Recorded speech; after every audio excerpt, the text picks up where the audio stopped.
Hello guys, welcome to Telugu cinema ముచ్చట్లు. కంగువా ఈ cinema first look నుంచి ఒక రేంజ్లో హైప్ క్రియేట్ చేసింది. దానికి మెయిన్ రీజన్ సూర్య సినిమా, అందులోనూ పీరియాడిక్. దానికి తోడు టీజర్ ట్రైలర్ వచ్చాక అసలు ఆ గ్రాండ్ విజువల్స్ చూసి సినిమా ఎప్పుడెప్పుడు థియేటర్లో చూద్దామనిపించింది. మరి ఇంత హైప్ క్రియేట్ చేసిన సినిమా మొత్తానికి థియేటర్లో వచ్చింది. మరి కంగువా ఎక్స్పెక్టేషన్స్ని రీచ్ అయిందా లేదా అనేది రివ్యూలో చూద్దాం. బేసిక్ స్టోరీ ఏంటంటే, ఫ్రాన్సిస్ ఒక బౌంటీ హంటర్. పోలీసులు పట్టుకోలేని వాళ్ళని ఫ్రాన్సిస్ వెతికి పట్టుకుంటాడు. అలా ఒక పిల్లాడి బౌంటీ వస్తుంది. ఆ పిల్లాడికి ఫ్రాన్సిస్కి లింక్ ఏంటి, అండ్ వీళ్ళిద్దరికి వందల సంవత్సరాల క్రితం ఉన్న స్టోరీకి లింక్ ఏంటి, ఇదంతా తెలియాలంటే సినిమా చూడాలి. సినిమా అయితే యావరేజ్గా అనిపించింది. విజువల్గా అయితే చాలా అంటే చాలా బాగుంది. కానీ అది ఒక్కటే సరిపోదు కదా. యాక్చువల్గా స్టోరీ కూడా బాగానే ఉంది, బట్ చెప్పడం సరిగా చెప్పలేదు. సినిమా స్టోరీ 2024లో స్టార్ట్ అవుతుంది, బట్ అది అంత ఎంగేజింగ్ అయితే అనిపించలేదు. అయితే ఆ ఎపిసోడ్ అయిన తర్వాత స్టోరీ ఎప్పుడైతే పీరియడ్ టైంకి షిఫ్ట్ అవుతుందో ఆ వరల్డ్లోకి మనం ఈజీగా వెళ్ళిపోతాం.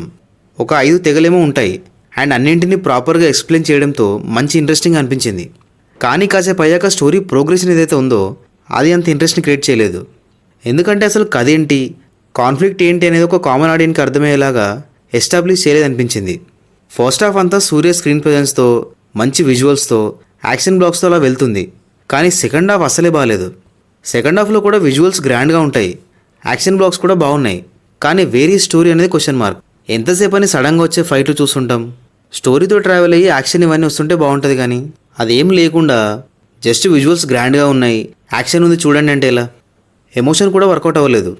చాలా ఫ్లాస్ ఉన్నాయి రైటింగ్లో. ఒక కంగువా క్యారెక్టర్ తప్ప బాబీ డీల్ క్యారెక్టర్ కానీ ఇంకా మిగతా క్యారెక్టర్స్ ఏవి సరిగ్గా డిజైన్ చేయలేదు. అసలు నాకు చిరాకు తెప్పించిన విషయం ఏంటంటే లౌడ్నెస్. ప్రజెంట్ టైంలో బ్యాక్గ్రౌండ్ స్కోర్ అండ్ డబ్బింగ్ వల్ల సూర్య డైలాగ్స్ వినపడకుండా అయిపోయింది. ఇంకా పీరియడ్ టైం లైన్లో అయితే అరుస్తూనే ఉంటారు. అక్కడేం జరగకుండా అంత లౌడ్గా ఎందుకు అరుస్తున్నారో అర్థం కాలేదు, చిరాకు వచ్చింది. ఇంకా యాక్టింగ్ విషయానికి వస్తే సూర్య యాక్టింగ్ గురించి కొత్తగా ఏం చెప్తాం. ఎలాంటి రోల్ అయినా సరే జస్ట్ యాక్టింగ్తో ఎరగదీస్తాడు. ఈ సినిమాలో కూడా 2 డిఫరెంట్ రోల్స్ చేశాడు. ఫస్ట్ది ఫ్రాన్సిస్ క్యారెక్టర్ ఏదైతే ఉందో అది అంత గొప్పగా అయితే ఏం లేదు, అండ్ సూర్య యాక్టింగ్ కూడా చాలా రెగ్యులర్గా ఉంది. బట్ కంగువా క్యారెక్టర్లో యాక్టింగ్ అయితే చాలా బాగుంది. కంగువా క్యారెక్టర్కి తను పెట్టిన ఎఫర్ట్ ప్రతి ఫ్రేమ్లో కనిపిస్తుంది. దిశా పటానికి అసలు స్కోపే లేదు. స్క్రీన్ టైం చాలా అంటే చాలా తక్కువ ఉంది. బాబీ డీల్ చాలా భయంకరంగా కనిపించాడు, బట్ యాక్టింగ్ చూపించేంత సీన్స్ అయితే పర్లేదు. యోగి బాబు స్క్రీన్ టైం కూడా చాలా తక్కువే, అండ్ తన కామెడీ కూడా చాలా రెగ్యులర్గానే ఉంది. సేమ్ రెడ్ అండ్ కింగ్స్లే కూడా అంతే. ఇంకా రెస్ట్ ఆఫ్ ది క్యాస్ట్ ఉన్నంతలో ఓకే. టెక్నికల్గా కంగువా అయితే టాప్ నాచ్ ఉంది. నాకు తెలిసి తమిళ్లో మోస్ట్ ఎక్స్పెన్సివ్ ఫిలిం ఇదే అనుకుంటా. విజువల్స్ అయితే హాలీవుడ్ రేంజ్లో ఉన్నాయి, అండ్ విఎఫ్ఎక్స్ కూడా చాలా బాగా పుల్అప్ చేశారు. మన డిఎస్పి మ్యూజిక్ అయితే అంతేం అనిపించలేదు. ఒక 2 సాంగ్స్ బాగున్నాయి, బట్ బ్యాక్గ్రౌండ్ స్కోర్ అయితే అంత గ్రేట్గా లేదు. డైరెక్టర్ శివ పీరియడ్ స్టోరీని చాలా గ్రాండియర్గా చెప్పాలనుకున్నారు, అండ్ చెప్పారు కూడా, కానీ ఎంగేజింగ్గా చెప్పలేదు. విజువల్గా ఎంత గ్రేట్గా ఉంటే ఏం లాభం, స్టోరీ కూడా బాగుండాలి, అండ్ ఆ స్టోరీని ఎంగేజింగ్గా చెప్పాలి. బట్ శివ గారు అంత ఎంగేజింగ్గా చెప్పలేకపోయారు. యాక్చువల్గా కంగువా స్టోరీ వైజ్ చూస్తే బాగానే ఉంది, కానీ స్క్రీన్ ప్లే అస్సలు బాగాలేదు.